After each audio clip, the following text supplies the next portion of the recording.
வணக்கத்துடன் pepper and salt அரசியல் என்கின்ற இந்த வலையொலியில் உங்களை சந்திப்பதில் நான் பெரும் மகிழ்ச்சி அடைகின்றேன்.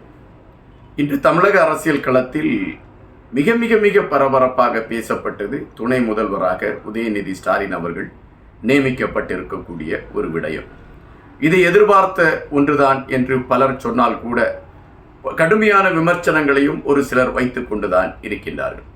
ஆனால் உதயநிதி ஸ்டாலின் அவர்களுடைய அந்த துணை முதல்வர் பதவியேற்பு என்கின்ற விடயத்தை திராவிட முன்னேற்றக் கழகத்தை சார்ந்தவர்கள் மிக மகிழ்ச்சியாக அதுவும் அவர்கள் எதிர்பார்த்திருந்த ஒரு பெரிய மகிழ்ச்சியாக அதை கொண்டாட ஆரம்பித்திருக்கிறார்கள் என்பதை நாம் இங்கு பார்க்க வேண்டியதாக இருக்கின்றது. திராவிட அரசியல் களத்தில் ஒரு 4ஆம் தலைமுறை மீண்டும் களத்திற்கு வந்திருக்கிறது என்பதை மையப்படுத்திய ஒரு பெரிய கொண்டாட்டமாக அது குறித்த செய்திகள் வருகின்றன. அதுபோல தமிழக அரசியல் களத்தில் சில புதிய மந்திரிகள் நியமிக்கப்பட்டிருக்கின்றார்கள். அதில் சிறைச்சாலையில் இருந்து வந்த செந்தில் பாலாஜி அவர்கள் கூட நியமிக்கப்பட்டிருக்கின்றார். ஆனால் அவருக்கு எந்த இலாகா என்று ஒதுக்கப்படவில்லை என்கின்ற செய்தி சொல்கிறார்கள். எனவே புதிய மந்திரிகள் நியமிக்கப்பட்டிருக்கின்றார்கள். சில மந்திரிகள் கலட்டிவிடப்பட்டிருக்கிறார்கள். அதில் குறிப்பாக கன்னியாகுமரி மாவட்டத்தை சார்ந்த மனோ தங்கராஜ் அவர்களும் வெளியேற்றப்பட்டிருக்கிறார். மனோ தங்கராஜ் அவர்கள் சமூக வலைதளத்தில் ஒரு அறிக்கையை கொடுத்திருக்கின்றார்.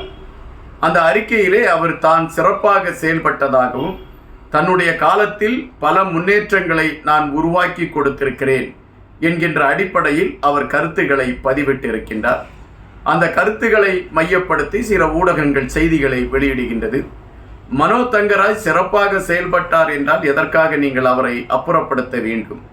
அதற்கான விளக்கத்தை அந்த கட்சி தலைமை தான் கொடுக்க வேண்டும் என்று சில ஊடகங்கள் செய்திகளை வெளியிட்டிருக்கின்றது. எதற்காக உதயநிதி ஸ்டாலின் அவர்களை துணை முதல்வராக நியமிப்பதற்கான ஒரு களத்தை திமுக எடுக்க வேண்டிய ஒரு நிலைமை ஏற்பட்டது. திமுகவில் இருக்கக்கூடிய மூத்த தலைவர்கள் இதை ஒத்துக்கொள்வார்களா அல்லது அவர்கள் இதற்கு இசைவு தெரிவித்து இதற்கான களத்தில் அவர்கள் இணைந்து பயணிப்பார்களா என்கின்ற கேள்விகளும் எழும்பாமல் இல்லை. தற்பொழுது உள்ள தமிழக அரசியல் களத்தில் பல மாற்றங்கள் நிகழ்ந்து கொண்டிருக்கின்றன. ஒருபுறம் நாம் தமிழர் இயக்கத்தின் வளர்ச்சி.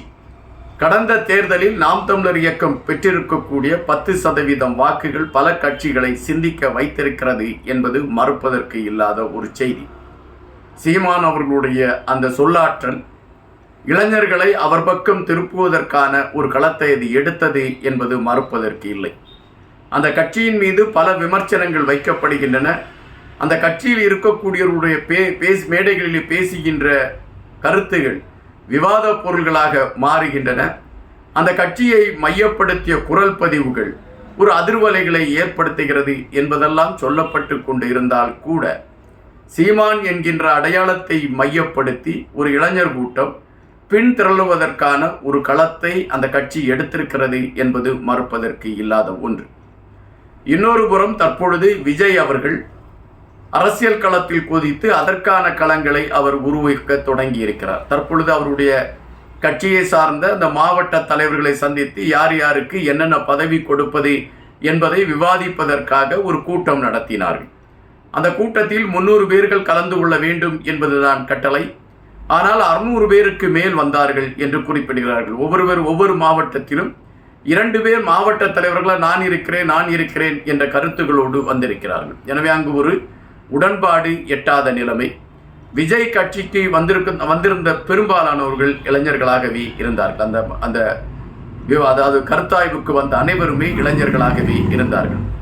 அப்படி என்றால் நாம் தமிழர் இயக்கத்திற்கும் இளைஞர்களாக இருக்கிறார்கள், விஜய் கட்சிக்கும் இளைஞர்களாக சென்று கொண்டு இருக்கிறார்கள் என்கின்ற ஒரு நிலைப்பாடு உருவாகின்ற பட்சத்தில் இளைஞர் வாக்குகளை ஒட்டுமொத்தமாக திமுகவுக்கு திருப்ப வேண்டிய ஒரு சூழல் ஏற்படுகிறது. இன்னும் 2026ஆம் ஆண்டு சட்டமன்ற தேர்தல் வருகின்றது. இந்த சட்டமன்ற தேர்தலில் எப்படியும் தங்களுடைய வாக்கு வங்கியை தக்க வைத்துக் கொண்டு தொடர்ச்சியாக ஆட்சி விடத்தில் பயணிக்க வேண்டும் என்கின்ற நிலைப்பாடு இப்பொழுது திமுகவுக்கு இருக்கிறது. எனவே இதற்கு இளைஞர்களுடைய ஆதரவு தங்களுக்கு தேவை என்பதை திமுக உணர்ந்திருக்கிறது.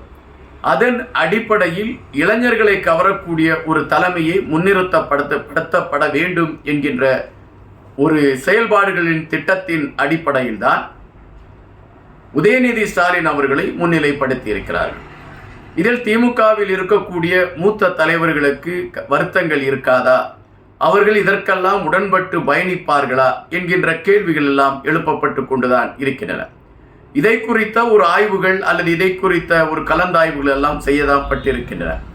தற்பொழுது உள்ள சூழலில் உதயநிதி ஸ்டாலின் அவர்களை முன்னிலைப்படுத்த வேண்டியது கட்சியின் வளர்ச்சிக்கு தேவையான ஒன்று என்பதை விட, காலாகாலமாக ஒரு குறிப்பிட்ட தலைவர்கள்தான் அமைச்சர் பதவிகளிலே தொடர்ந்து கொண்டு இருக்கிறார்கள்.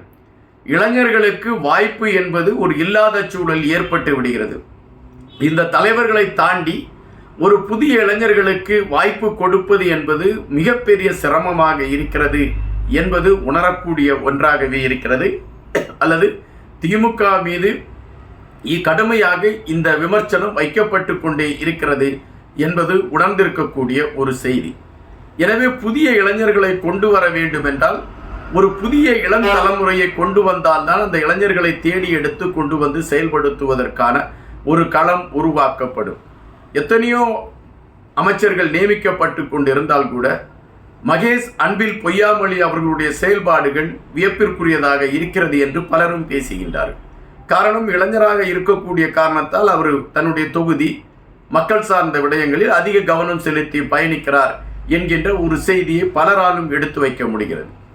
ஒரு அமைச்சரை சந்திக்க வேண்டும் என்றால் நாம் இலகுவாக போய் சந்திக்க வேண்டும். ஆனால் அந்த மூத்த அமைச்சர்களாக இருந்தவர்களை சந்திப்பது என்பதே ஒரு குதிரை கொம்பாக மாறிவிட்ட ஒரு நிலைமை என்கின்ற கருத்தும் பரவலாகவே பேசப்பட்டு கொண்டு இருக்கக்கூடிய ஒன்றுதான். எனவே இந்த சூழலில் ஒரு பெரிய மாற்றம் திமுகவிற்கு தேவைப்படுகிறது. அதனால்தான் உதயநிதி ஸ்டாலின் அவர்களை இப்பொழுது துணை முதல்வராக அறிவித்திருக்கிறார்கள்.